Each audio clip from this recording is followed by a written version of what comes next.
Hello and welcome to today's February 16th Daily News Report. If you're a subscribed member of my community, then welcome back. You watch this channel because I keep you in the loop on what's really going on in Washington, D.C. with President Biden and the U.S. economy, so let's jump right into the news. Well, President Biden and former President Trump are at each other again. Trump is trying to say he has former president executive privilege to not share his records or guest logs with the public.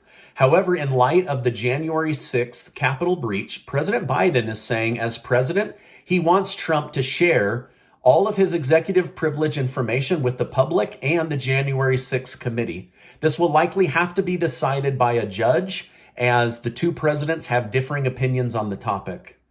President Biden is now warning Americans that if Russia invades Ukraine, our energy here in the States could become even more expensive. It's hard to imagine oil and gas that are already up close to 50% going higher, but this is what the president is warning as of today. He says Russia could hold back supply to the United States or Europe, which would cause the prices to increase. He also said if the United States has to impose higher sanctions in order to control Russia, those increased sanctions will trickle down onto the American people in the form of higher prices, which could go 50 cents to $1 higher. President Biden said, "I'm not going to pretend dealing with Russia will be painless on the American people." Now, just weeks ago, the Biden administration said they were using all tools at their disposal to lower the price of gas. And now they are saying the prices could rise more based on dealing with Russia. It brings me no joy to share this news with my community members, but this is what's going on in the news today, and you need to know about it because it could affect your pocketbook and your budget. White House spokesman Jen Psaki said higher gas prices on Americans is the price of defending democracy and liberty. President Biden also promised to work like the devil to bring the price of gas down. I sure hope this is true because almost everything we buy is linked to the price of gas and energy. 16 business leaders have written a letter to President Biden asking him to change wording on the $1 trillion infrastructure money about to come out. The language favors union-led construction companies and blocks many smaller groups and their employees from winning government contracts. This group says this is discrimination and will cost tens of thousands of jobs because of Biden's personal preference towards unions. Many progressive Democrats and Democrats from the Blue Dog Coalition group have anonymously asked President Biden to completely change up his approach to policy and focus going forward. This group of lawmakers, which have asked to remain anonymous, according to NBC News, said Biden's policies aren't helping their voters and aren't helping them win elections in 2022. They cast most of their blame on White House Chief of Staff Ron Klain, saying these moves have hurt the country and Democrats' reputations. They warned the president if he doesn't change staff members and policy focus, Democrats will lose the House and the Senate and make him a lame duck president going forward. They didn't blame the president per se, but his staff for pushing unpopular and unhelpful policies on the American people. Biden responded by saying he is happy with his staff and felt his first year in office was one of the best of all presidents before him. Biden also said he is confident the Build Back Better bill will pass in its new form. He did not say what the new form would be. Regarding the stimulus package or Build Back Better bill, Representative Alexandria Ocasio-Cortez is renewing her call for more stimulus. She said the American people need help and they need it now. She said the reason there is a massive spike in crime is because lawmakers failed to renew the child tax credit program and haven't financially helped the American people in almost a year. I'm not sure how the U.S. government, knowing inflation is up closer to 15 to 20%, while ignoring the fact that millions of Americans live paycheck to paycheck, hasn't done more to aggressively work towards stimulus or policy that would help push down inflation. It's like they hope this problem will just resolve itself, but it hasn't and it won't. The US government is set to run out of money in 2 days, and there is nothing on the schedule to vote for a stopgap continuing resolution bill.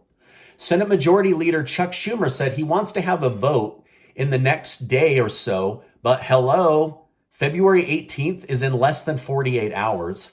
I very much dislike these 11th hour bills because it makes those that count on the government for food, money, employment, and the stock market lose faith in their government.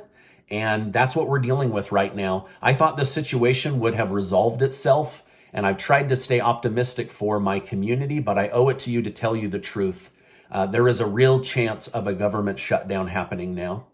If the government does shut down, all areas of the federal government will close temporarily, and many financial programs will hold up sending out payments. I'm not going to sugarcoat it. At this point, there is a real chance of this happening. This is a huge story, and it's getting almost no attention, and the deadline is in less than 48 hours. So I'm going to continue to monitor this for my community and keep you in the loop, but I felt like you need to know what's going on with the government. Okay, now going back to the Russia-Ukraine situation, Russia says it has removed military units from the border, and so far there have been no attacks on Ukraine today, as we were all told. However, the Pentagon and members of NATO say they see no signs of de-escalation with Russia. In fact, they warn that Putin may have moved military personnel to other areas while covertly sneaking more soldiers into the border. According to NATO and U.S. intelligence, this situation is far from over, regardless of what Ukraine and Russia are saying. It appears Prime Minister Justin Trudeau may have moved too swiftly against his own people. As you know, he invoked the Emergencies Act, giving himself significant increase in power and authority. He then threatened the truckers' livelihood, their families, and froze bank accounts while using the police force to take over equipment and tow trucks in order to physically move the truckers. Well, now Canadian Parliament is saying he doesn't have the votes or the backing to actually enact and use the Emergencies Act. Close to half the Canadian government is against using the Emergencies Act against their own people and want him and other government leaders to work with the people and the truckers to find common ground. The conservative side of the Canadian government is calling for the lifting of mandates like other countries. They say it's time to hand power back over to the people and reopen like the rest of the world. Canadian police say going forward, they will arrest anyone that attempts to block traffic or the movement of goods. However, not all police are behaving this way. Many have sided with the protesters, handing out hugs, being helpful, and just focusing on keeping the protests peaceful without interrupting the protests. The story is still ongoing. New data from vacation booking website Airbnb shows 50% of their bookings are a week long and 20% are a month long, leading analysts to believe Americans are vacationing like crazy right now, and many are using Airbnb as an in-between housing situation while they buy a home or find a new place to start renting. Many Americans saved vacation money for 2 years and now they are ready to spend it, which is good for the economy and the country. Facebook was busted for profiting off user data and information for a decade without users' permission. Yesterday, it was announced Facebook settled a lawsuit for $90 million and agreed to only use user data for profit with permission. My guess is Facebook made more than $90 million, so in the end, this loss was likely still a major win for Facebook's bottom line. The chief marketing officer of CNN has resigned. A third-party investigation shows she colluded with the Cuomo brothers to help protect their reputation last year. The owners of CNN said it breaks their ethics code and commitment to high journalistic standards. CNN continues to try to remake themselves after suffering defeat after defeat because of their past staff. Retail sales data came out, and Americans have spent 3.8% more than they did last year. This is good for the economy because it means that people are out spending money. But the real question is Did they get more for what they spent, or did they just spend more because of inflation being at a 40-year high at 7.5%? By the way, thank you guys so much for giving these videos a like. It's hours and hours of research, and I just love bringing you guys the news in as short of a video as I can. Now, this is my update for today. As I know more, I will definitely come on and share more. Before you go, do make sure to get your name entered to be one of the winners of the giveaway that Casey and I are doing, thanks to generous video sponsors, and I'll make sure to leave a link below. Now, before you go, I just want to remind you that you are amazing. I really appreciate you being in my community. I hope you find value in the news I bring you, and I'll see you on the next video.